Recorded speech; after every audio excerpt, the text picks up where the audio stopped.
Namaskar everyone, I am Ojas Shankar from HIS and today we will be continuing our series Revise Modern History through MCQs. So today we will discuss rise of modern nationalism and moderates. So before starting the lecture, first we will discuss who are the moderates. What is nationalism? Nationalism क्या है? Nationalism is a feeling of love towards one's nation. Nation क्या है? जिस geographical area में हम लोग रहते हैं, कल्चरली, साइकोलॉजिकली, इमोशनली हम लोग एक दूसरे से कनेक्टेड हैं, वो नेशन हो गया और उसके प्रति हमारा प्यार is nationalism. But what is this moderates? ये मॉडरेट्स क्या थे? जब हम लोग हिस्ट्री, मॉडर्न हिस्ट्री पढ़ते हैं तो इंडियन नेशनल कांग्रेस के मेजरली दो फेजेस हैं, टू फेजेस हैं, मॉडरेट फेज और एक्सट्रीमिस्ट पेज. ठीक है. मॉडरेट जो थे वो पहले आके एक उन्होंने ग्राउंड तैयार किया फॉर द स्ट्रगल. उनके डिमांड्स थे जैसे कि सिविल सर्विसेज की एज बढ़ाई जानी चाहिए, इंडियंस को ज्यादा लेना चाहिए एडमिनिस्ट्रेशन में, इस टाइप की. एंड एक्सट्रीमिस्ट उसके बाद आए. कब सूरत स्प्लिट हो गया 1906 में, एक्सट्रीमिस्ट और मॉडरेट्स की आपसी लड़ाई के चलते. उसके बाद लखनऊ सेशन किस साल में हुआ था? ये आप लोग कमेंट में बताएंगे, मैं नहीं लिखूंगा. आप लोग कमेंट में बताएं लखनऊ सेशन किस साल हुआ था जब मॉडरेट और एक्सट्रीमिस्ट एक साथ मिल गए थे और मुस्लिम लीग भी उस साल कांग्रेस के सपोर्ट में आ गई थी. उस साल जो है हमें मॉडरेट और एक्सट्रीमिस्ट एक हो गए थे और कांग्रेस ने एक नई दिशा पकड़ी थी.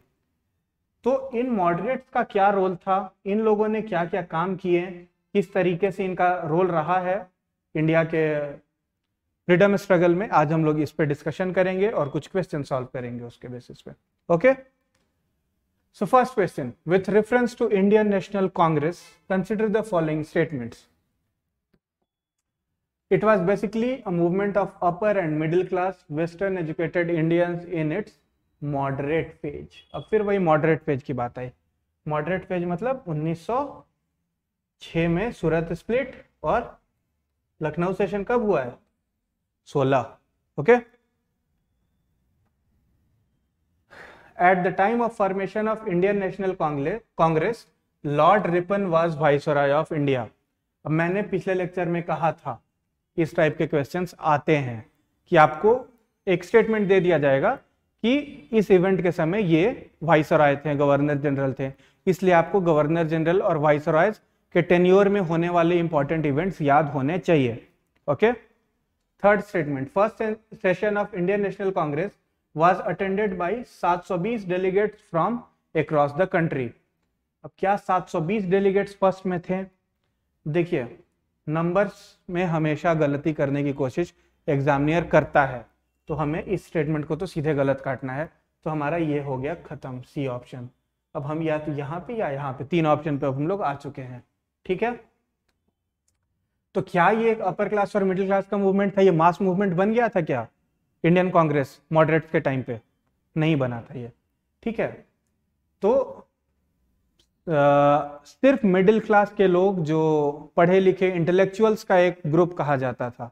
ठीक है. इसीलिए बहुत सारी थ्योरीज भी आई, सेफ्टी वल्व थ्योरी जिनमें से एक प्रोमिनेंट है कांग्रेस के बारे में, कांग्रेस के फॉर्मेशन के बारे में. आप लोग ये बताइए कि कांग्रेस के फर्स्ट प्रेसिडेंट कौन थे और कांग्रेस फॉर्म किसने किया था? ठीक है. कोई बैनर्जी और ह्यूम. पूरा नाम आप लोग कमेंट सेक्शन में बताएंगे. ठीक है.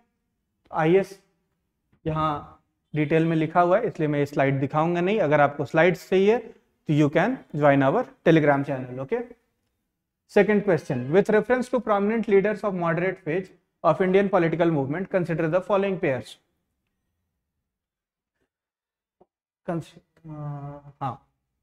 दादा भाई Naoroji, first Indian to act as standing council.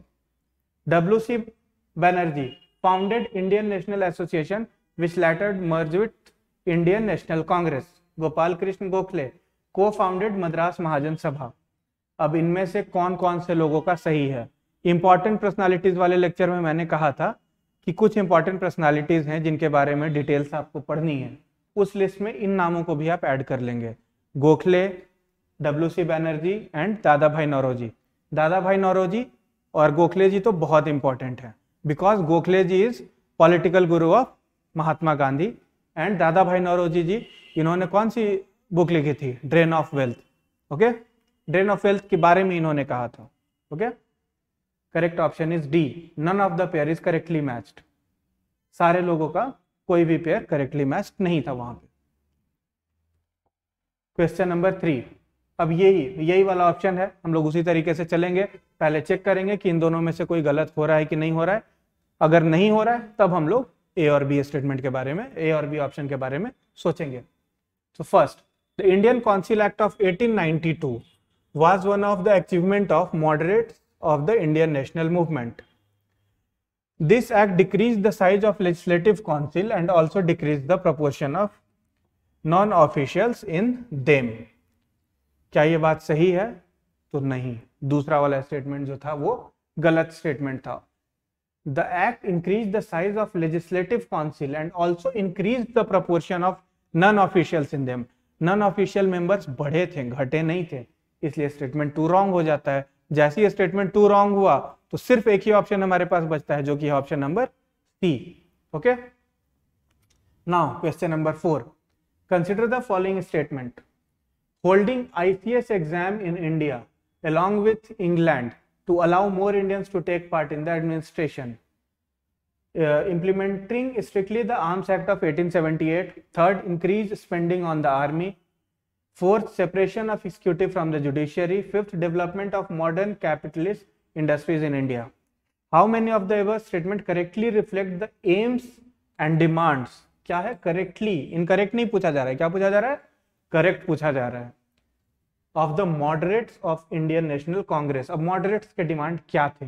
अब moderates कब थे? इनिशियल स्टेज में. इनिशियल स्टेज पे डिमांड सीधे आज़ादी तो होगी नहीं, वो स्वराज बाद में आया है. तो क्या क्या डिमांड हो सकते हैं और क्या नहीं हो सकते हैं? क्या वो लोग आर्मी पे पैसे ज्यादा खर्च करने के लिए कहेंगे अंग्रेजों से?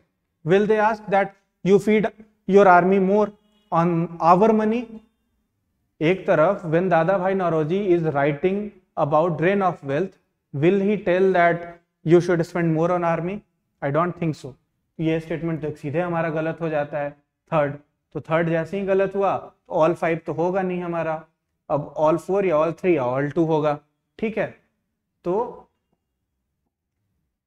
इसलिए the correct answer is B. 1, 4 and 5 are correct. 3 statement 1, 4 and 5 जो है वो करेक्ट है. उन्हें ICS एग्जाम इंडिया में कराना था, मैंने शुरू में ही बताया. सेकंड, एग्जीक्यूटिव और जुडिशरी को अलग करना था. आज भी जब आप पॉलिटी पढ़ते होंगे तो आपको पता होगा कि हमारे में proper separation of judiciary and executive है. And 5, development of modern capitalist industries. Industrialization के वो लोग सपोर्टर थे. ठीक है, अब आर्म्स एक्ट वो लोग क्यों इंप्लीमेंट कराएंगे? आर्म्स एक्ट से तो हमें ही नुकसान हो रहा है, हमारे देश वालों को. ठीक है, तो 2 और 3 जो है वो गलत हो जाता है. With reference to moderates of Indian national movement, method adopted by them, consider the following statement. They had complete faith in the British justice system. क्या उनको complete faith था? बिल्कुल था. They aimed only at getting political right and self government under British domain. बिल्कुल सही बात है, वो लोग स्वराज की बात नहीं करते थे. ठीक है, correct answer is C. Question number 6. Which of the following is/are not correctly matched? ये ध्यान देने वाली चीज है. नॉट करेक्टली, करेक्टली नहीं मार देना है. ठीक है, not correctly. South Indian liberation federation, बहिष्कृत हितकर्मी सभा, श्री नारायण धर्म परिपालन यज्ञ. ये क्वेश्चन भी मैंने पिछले वीडियोस में डिस्कस किया है. This is to test your knowledge कि आपको वो चीजें याद है कि नहीं. बहिष्कृत हितकर्मी सभा अम्बेडकर जी ने किया था या ज्योतिबा फूले जी ने किया था? ये लिबरेशन फेडरेशन CN अन्नादुराई जी ने किया था या नहीं किया था? ये आपको खुद से बताना है. ये क्वेश्चन ऑलरेडी डिस्कस हो चुका है. Okay, question number 7. What was the main reason for the split of Indian National Congress? 1 second, Surat split के बारे में होगा क्वेश्चन. इन सूरत इन 1907, 1907, सॉरी मैंने 6 कह दिया था शुरू में, आई एम सॉरी. 1907 में जो सूरत स्प्लिट हुआ था उसका मेन रीजन क्या था? इंट्रोडक्शन, ये 2016 में क्वेश्चन आ चुका है, मतलब एक बेसिक क्वेश्चन इस पे आ चुका है, तो अब इनडेप्थ क्वेश्चन आएगा। एक्सट्रीमिस्ट और मॉडरेट से रिलेटेड एक क्वेश्चन आ सकता है। ओके, क्या कम्युनलिज्म कर रहे थे वो लोग? नहीं। लॉर्ड मिंटो का extremist lack of faith in capacity of the moderates to negotiate with British government. Foundation of Muslim League और Aurobindo Ghosh inability to be elected as president. क्या एक इंसान के इलेक्ट नहीं होने पे हो जाएगा? I don't think so. The correct answer will be answer number B. Okay, so in this way हम लोगों ने एक ओवरव्यू लिया है एक्सट्रीमिस्ट एंड मॉडरेट्स के बीच का, और मॉडरेट्स किस तरीके से राइज किए, उनके मेजर डिमांड्स क्या क्या थे। आप लोग इसको डिटेल में पढ़ेंगे तो किस तरीके से पढ़ना है ये अब आपको समझ आया होगा by looking at the questions. Now we will be ending this lecture and next lecture will be on the militant nationalism. Extremist का राइज कैसे हुआ था, उन लोगों के मेथड्स क्या थे, मेथडोलॉजीज क्या थी, ऑर्गेनाइजेशंस कौन से बने थे, कौन कौन इंपॉर्टेंट लोग थे उनमें। To watch that lecture, stay with us and subscribe our channel. Okay, thank you.